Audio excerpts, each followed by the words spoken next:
This isn't just another podcast. It's a movement, a global wave of women from Nairobi to Nashville, Seoul to Sao Paulo, stepping out of the shadows and into the spotlight. Women who are ready to be seen, to be heard, to be unmuted. I'm Anjuli Marshall, an award-winning ABC and NBC journalist and speaker, turned business strategist, coach, and mom. My mission? To amplify the voices of women who were never meant to stay silent. One woman, one voice, one story at a time. So go ahead, put on your comfy pants, grab a coffee, and maybe the remote. Are you ready to press the button? Unmuted starts right now. Hello, and welcome to another episode of Unmuted. I am your host, Anjuli Marshall, and I'm so happy that you're here. Thank you for being with us today. This show is a celebration of women who own the parts of business that other people tend to avoid, honestly. And it helps us to see the hidden stories in every single person, every single woman. So today's guest, super excited. Her name is Nicola Hageman. She's the founder of The Numbers Quarter. She's a chartered accountant, and she's a champion for women who want more joy and less fear around their finances. Can I get an amen? I want that in my life. So Nicola, I'm so excited that you're here. Let me bring you onto the stage. Welcome. I'm so happy you're here. Hello. Thank you so much for having me. Absolutely. I'm so excited to hear your story. So I'm just going to jump. I'm diving in face first, like head first. So let's go into your story. I want to hear about why you chose to help educate women about their finances. There has to be a turning point, something in your life that made this light bulb go off in your head. Like, no, this is what I want to do. So, there's a few sort of steps that have gone through over the years. So I've been running the Numbers Quarter now for 10 years. It actually happened back when my kids were little. So I now have a 14, a 12 and a 9-year-old, 3 boys, keeping me very busy at home. But when my eldest was about to start school, I realized I couldn't pick him up from school and my youngest at the time, my middle one, from nursery and get back from London. So I was commuting about an hour and a half each way, and I physically couldn't be in all the places at the same time. So I said to my husband, do you think I should start my own business? He said, yes, go for it. And it kind of started from there. I then had my third child. So I then went on maternity leave and I started the business and managed to grow that over the years, kind of around the kids and sort of bringing flexibility and all of that I needed into my life, into my family life. I worked evenings, weekends when I needed to, but it was what worked for me. And over the years, I've worked with, as an accountant, I've worked with a lot of women and I've worked with a lot of men that have started businesses, and women do it in a completely different way to men. So I have found that women will start their business because they need that flexibility, childcare or caring for parents, or maybe even through their own illnesses that they can't work a traditional 9 to 5. Yeah. Whereas I find men go into business 150% full steam ahead. I'm going to create the biggest, the best thing that I've ever seen in my life. And my wife is going to stay at home and look after my children so that I can go out there and build this business that I dream of. Yeah. And I don't feel like women have that in the same way. It just doesn't happen like that. And I'm not saying that's necessarily a bad thing. I'm not saying that it's sexist or anything like that. It's just the way that I think, the way that women and men go into a business and approach businesses differently. Yeah. So I want to go in, and I speak to women all the time. They don't get their numbers, they don't understand their business, they don't necessarily have the confidence in themselves to be able to say, actually, I'm worth this. I can go and take that next step within my business to be able to grow it to something that I really want, that works around my lifestyle. It's not all about being the best and the biggest and 20 members of staff and £5 million turnover or anything like that. It's well, actually, £1,000 a month would mean that I can do all the fun stuff that I want to do with my kids, and I'm only working school hours, and I'm there for my children at pick up and drop off, and that's what my goal is, and that's what I want to achieve. And I think it's really making sure that women, and I say men can do it as well, but it predominantly this goes towards women, that women can have the business and the lifestyle that they want to have, and it's not always about chasing a bigger, better, I should be doing that, I should be doing all of these things. And it's just really empowering to see the business owners that I work with to be able to get that kind of out of their lives. So then when you see these women, Nicola, when you see them coming in, they're like, I need a little bit of help just trying to figure out the numbers here. Have you also noticed a difference in the confidence levels? So, and what I mean by that is, I remember having a conversation with friends, a couple who are friends of ours, um, and they're both entrepreneurial, but the wife was usually she would say things like, "Ooh, I'm just not quite sure if I could do that," or I have reservations about that. And meanwhile, the husband's like, people have to tell me to shut up about my business ideas because I'm so outspoken about them and I want to do this and I'm fearless. Have you experienced that when you are talking to women who are entrepreneurs? Yeah, absolutely. I think women, in general, are much more play it down. I'm not going to blow my own trumpet. I'm not going to kind of show how good I am, how great I am. Um, whether it's always that people don't believe it, or whether it's actually that it's not the right thing to do to push yourself out there and to sort of be showing off, I suppose. I think it's very much that there's a different attitude towards that, I think, as well. Yeah. I do think women are a little bit more self-conscious and a bit more they downplay a lot of things. And the way that people talk about their businesses, women quite often, oh, my small business, I've got a small business, whereas Wow. men are like, I have a business, like look at this. Or And a company. yeah, and it is very different. I think it is very different in the way that people approach it, definitely. Um, That's really, really interesting. So then when you see, because I almost feels as if there's a therapy element to what you're doing as well, right? Because like take someone like myself, finances are not new, but would I say that I feel like I have mastered finances in my business? Absolutely not. So do you feel that at some point, maybe at the beginning of your time with each female entrepreneur, that there's this portion of conversation that has to happen about confidence and um yeah, just confidence. Yeah, and I think confidence comes by just allowing yourself to look at something and to not be scared by it. So it's not necessarily that they Right. didn't have the confidence in their numbers to start off with. They've just never looked at them. No one's ever taught somebody to go, how do you look at a profit and loss account? How do you go and look at your zero account or your software?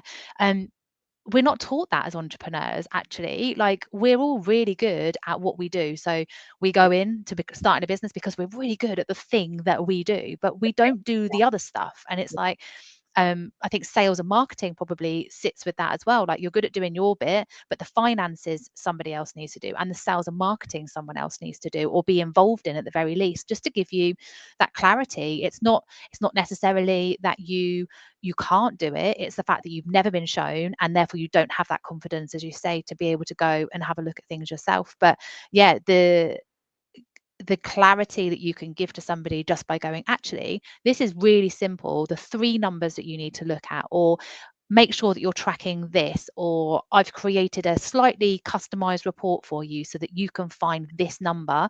If you track that every month, you know where you are with it. And I think then people are sort of they they understand it, and they're willing to look and to learn that little bit extra, which gives you that confidence, I think, for future.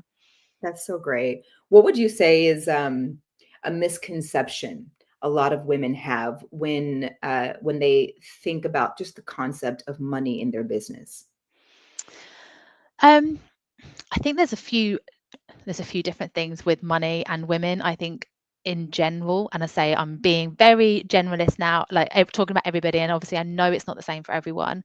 I think women in the past have been used to the men looking after the money and looking after the numbers, and haven't necessarily got involved. And again, I'm not saying that's everybody, but I think that that kind of attitude, and not even an attitude, that kind of feeling to some extent of I'll let somebody else deal with it, probably has more, is more of a female trait. But then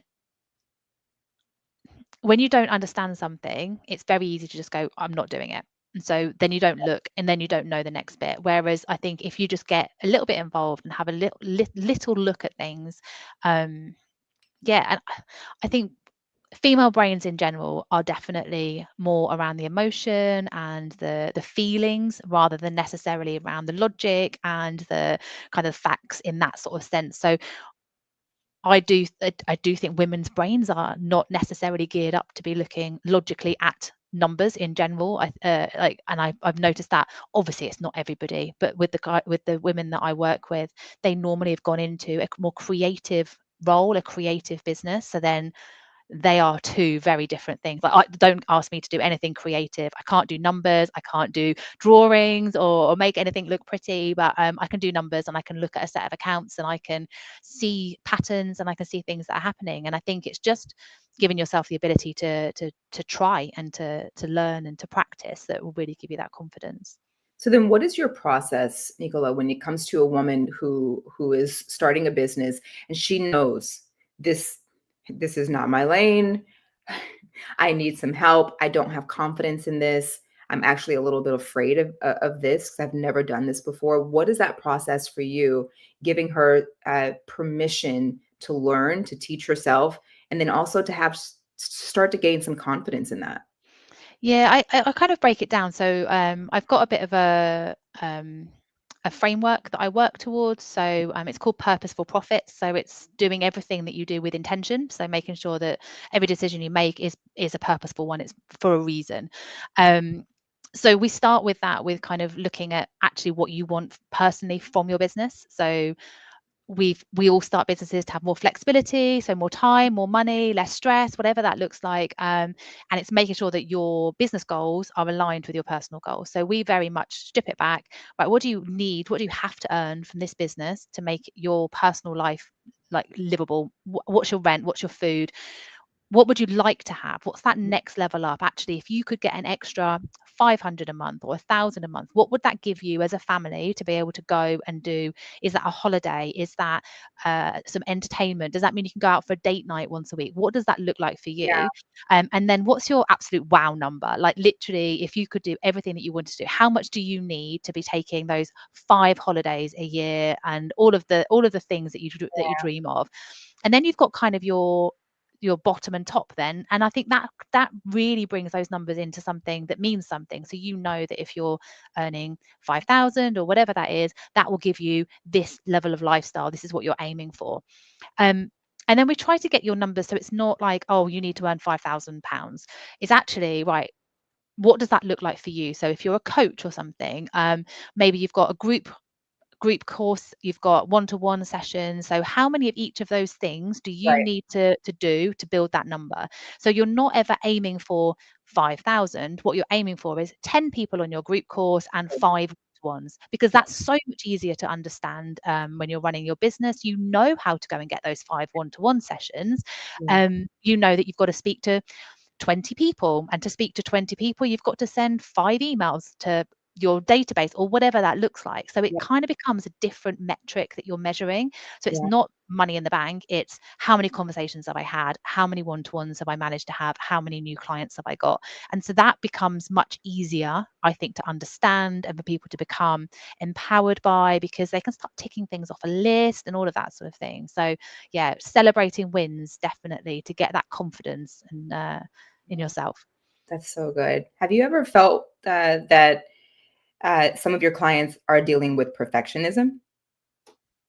I think everybody does, definitely. Yeah, I think it's, and a little bit of, we compare ourselves to everybody, like to other people, don't we? And with social media as it is, everyone looks like they're doing amazingly. Everyone looks like they've got multi six-figure businesses and Right. they're working 2 hours a day and swanning off to the Bahamas once a week.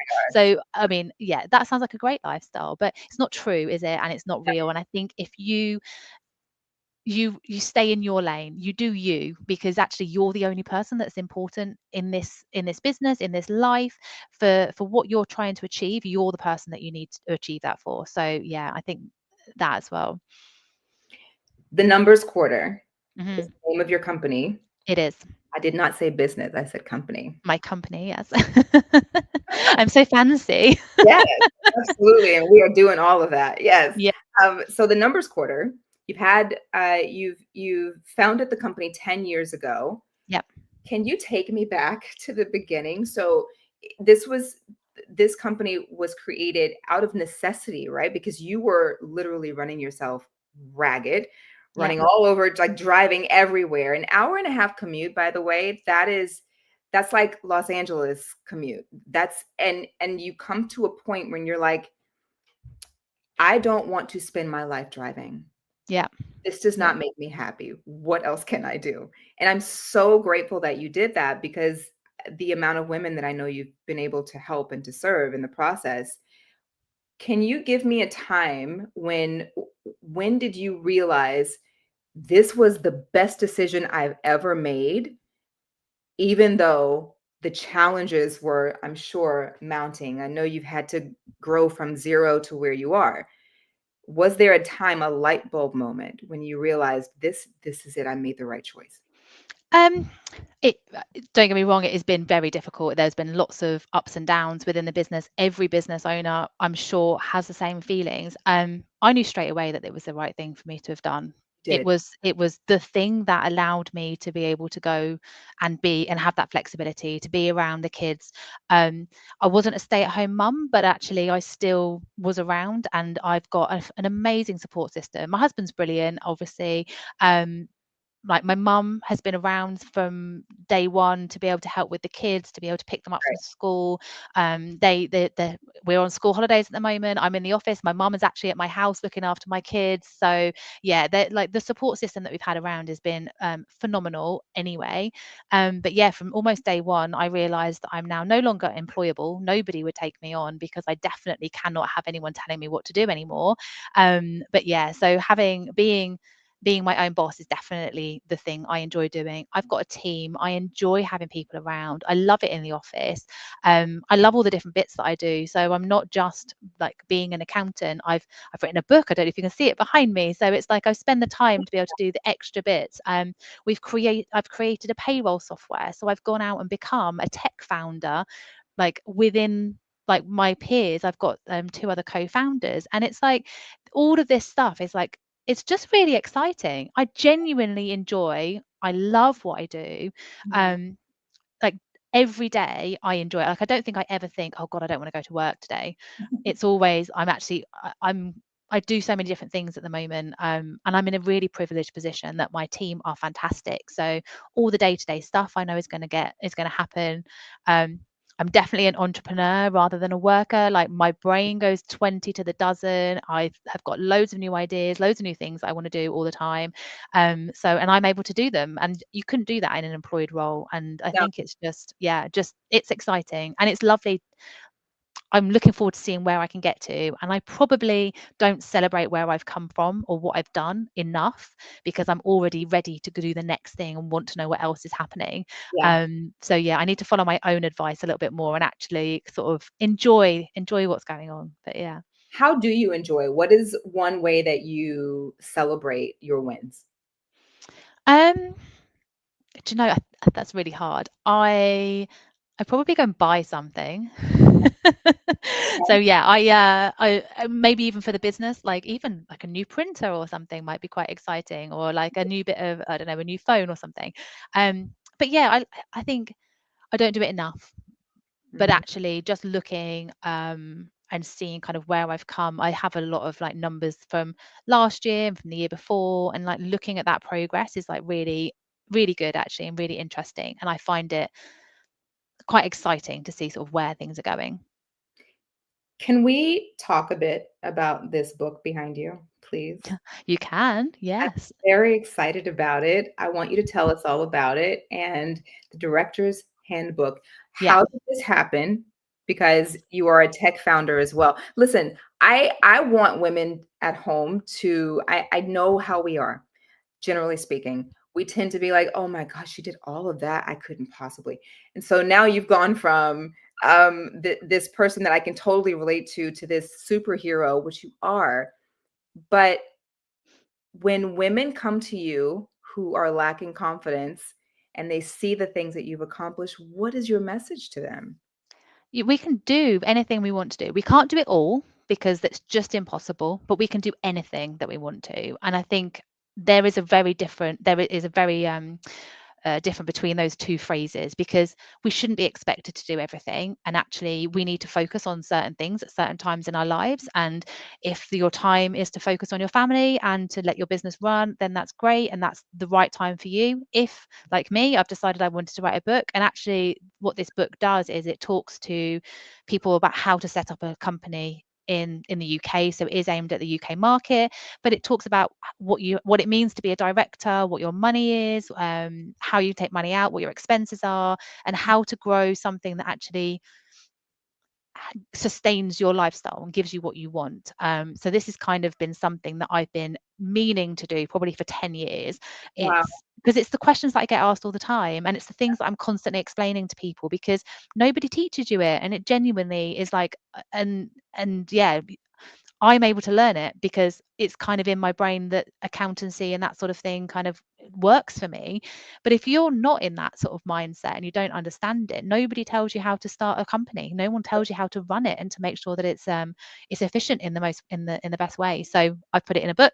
I've and when I get my mind set on something, it happens quite quickly. And so, yeah, it is on Amazon right now. It's officially launched on the 5th of August, but I was a bit impatient and needed a book now, so I published it. So yeah, yeah. That. So you can not only tell women how to become a director of their company, of their business, how to hire, how to manage their finances, but you can also walk them through how to publish a book. I could. Yeah, yeah. And I would love that. Like I would more than happy to help people to go and publish their own book. I think it's really important to get something out there. I think everybody wants to write a book, right? It's always the thing that feels like the right thing to do, or something that you aspire to at some point in the future.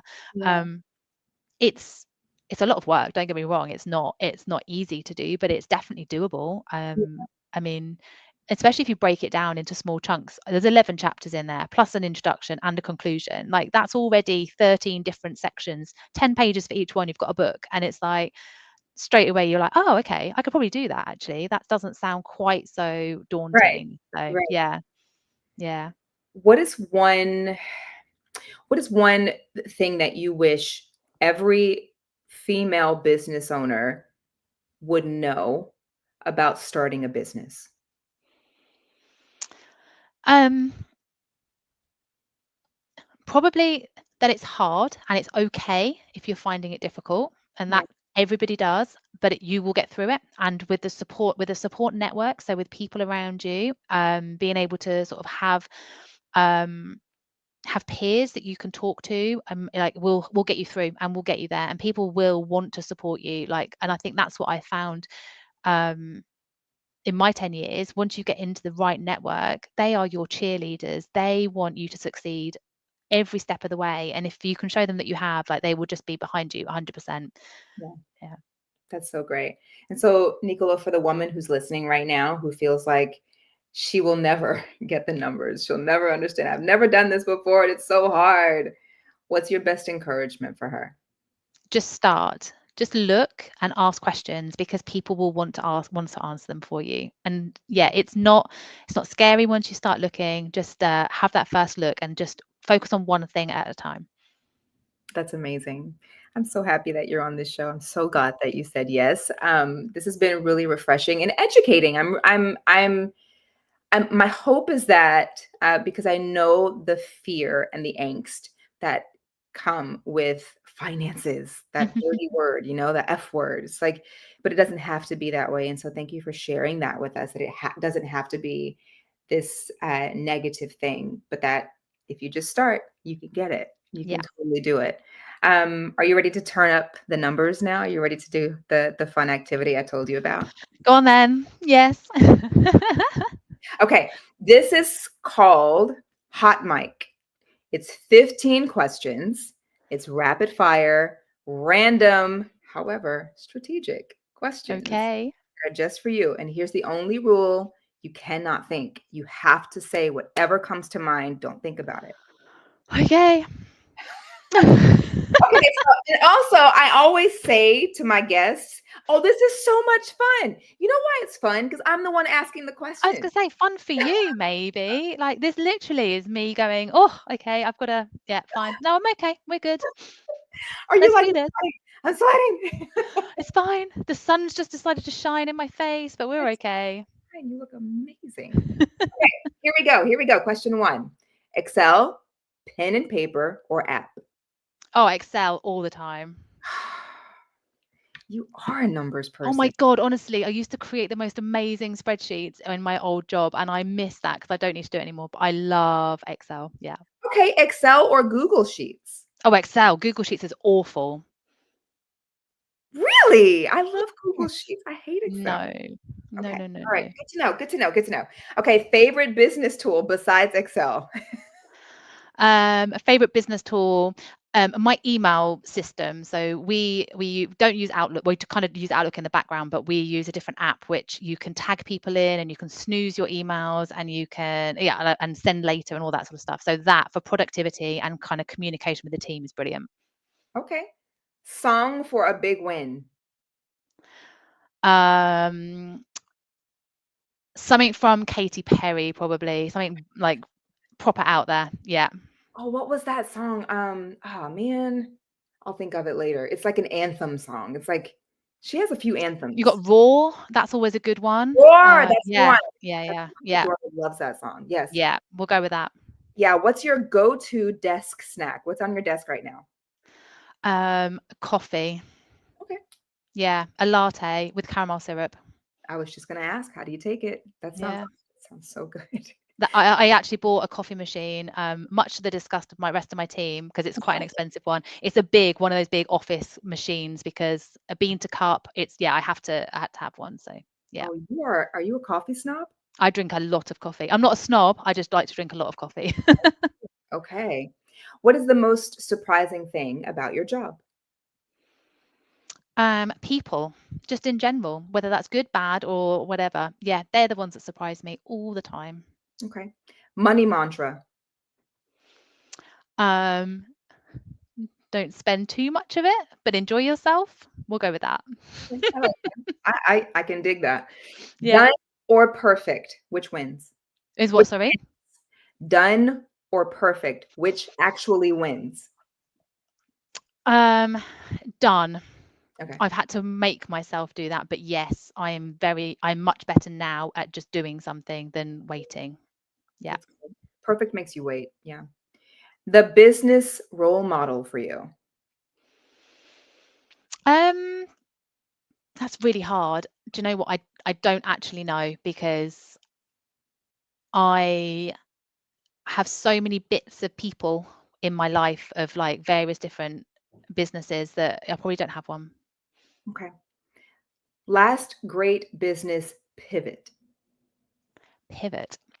Um, so focusing on female founders rather than just general. So that's only been quite recent. Ooh, So yeah, I'm loving it. I'm really coming into my own with the whole sort of focusing on the female founders. that's amazing. Mm. And it's brilliant too. Color coding. Love or loathe color coding? What are we color coding? Well, like you like to make Excel spreadsheets. Do you like to make charts and things like that? Do you color Right. code things? Yes, but not dramatically. Do Okay. not use bright yellow and bright green, please. Oh, Mm, no. mm, Yeah. Thanks. Or red. Have you noticed No, people use red? I use red if I'm in a mood, and if I'm like, nope, this is not right, then it's a bright red line. Yeah, but I have to be aggressive for that. So yeah, Yeah. Least favorite tax season snack?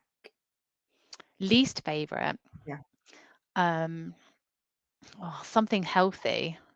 Like you want chocolate at tax season, right? When you've got all that busyness, you just want the chocolate on the side. got it. Okay. What's your favorite number and why? 7. I don't know why. 7 is the number of completion. Yeah, we'll go with 7. There you go. A business book must read. Well, obviously, the director's handbook. Right here. Da Thank you. da da. If not, though, we'll go with Profit First by Mike Milkovich. I think it's an amazing concept for every business owner to work towards. Okay, I have to write that down, please. Next question while I write this down. The best feedback you have ever received. The best feedback. Um, Probably around our customer support. So our clients love the fact that we are on the end of a phone, that we talk to them, we know them as individuals and people, and I think that probably is the best feedback. And if I get that about the team, I absolutely love it. If somebody goes out of their way to tell me that the team have looked after them, it's lovely. I love that. What's your personal growth hack? My personal growth hack. Um, don't try to do too much at a time. Okay. The Yeah, quietest win that you celebrate. the quietest win. I think it's going to be a personal one. If I can have a Sunday morning with no football and no kind of like activities that I have to take the kids to, and I just get to stay in bed with a coffee, that's my win. That is an amazing win, and that feels so good for the rest of the day.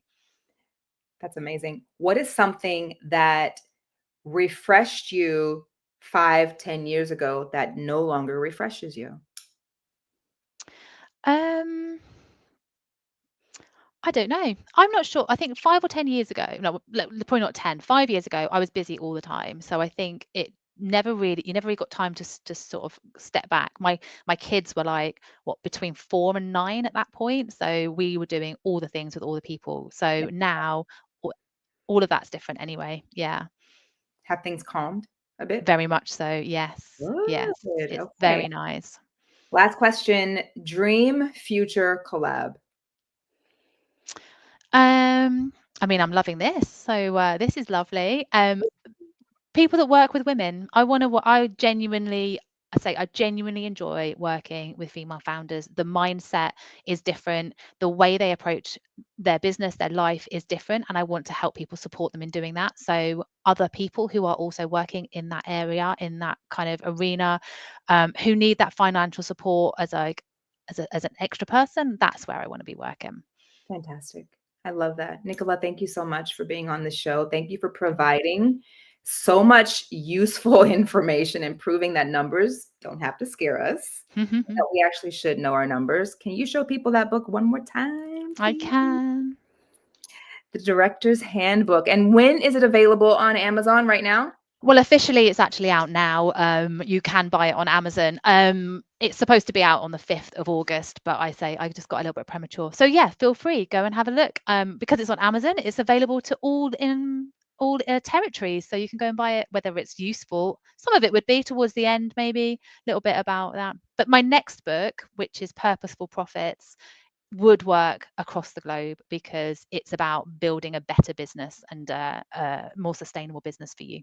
Oh, I'm so excited. And you're writing that right now, correct? Yes, I am. Yes, just Woo! finishing it off. Yeah, very exciting.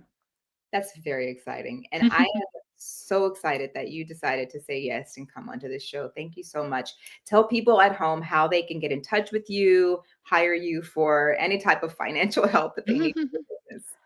Come and see me at the Numbers Quarter, which is .co.uk, or Nicola Hageman on LinkedIn. And I would love to have chats with anyone who would just like to have a chat, really. Yeah.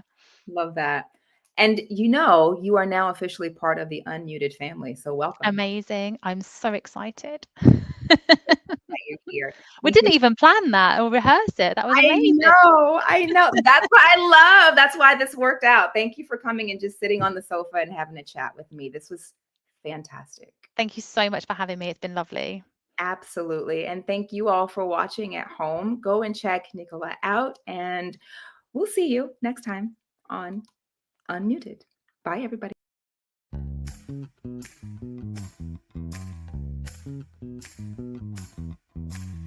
What you just heard wasn't just a story. It was a spark, a glimpse into the heart of a woman living her purpose, and a reminder that when one woman shares, another woman wakes up to what's possible. These aren't just conversations, they're catalysts. I'm your host, Anjali Marshall, and this is the Unmuted Podcast, where voices rise, stories connect, and purpose finds its volume. Until next time, friends, stay unmuted.